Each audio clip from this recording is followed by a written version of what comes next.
So, you just replace your customers' tires with some brand new ones. That's great, but you may be overlooking something very critical. And if you wait more than a couple of days, it may be too late to fix it.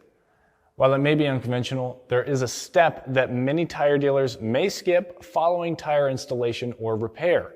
In this video, we discuss what that step is.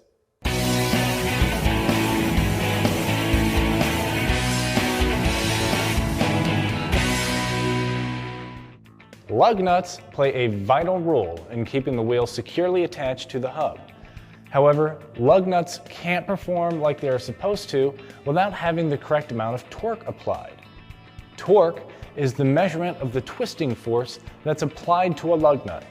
Your technicians should ensure that each lug nut has been torqued to the vehicle manufacturer's specifications when fitting a wheel. It doesn't end there though. A second follow-up soon after is very important and necessary. Lug nuts have a lot to handle.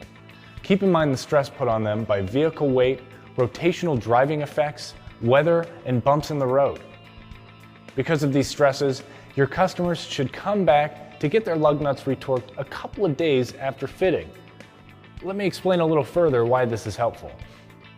Lug nut retorquing is a quick and free process that involves inspecting each lug nut on the wheel to check if they are too tight or too loose.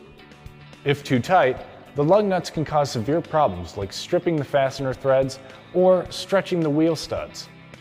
In the worst cases, loose lug nuts mean there's a small risk that the wheel could come off while you're on the road. Loosening or tightening lug nuts correctly requires a torque wrench. Technicians will initially set the torque wrench to half of the required torque and tighten each lug nut according to its setting. Then, the setting on the wrench is adjusted to tighten all of the lug nuts to the correct torque. Don't forget to follow us on Instagram and Facebook, and subscribe to our YouTube channel for more tire, service, and shop operations videos. I'm Christian Hinton, coming to you from the Tire Review Continental Tire Garage Studio at Babcock's Media. Thanks for watching.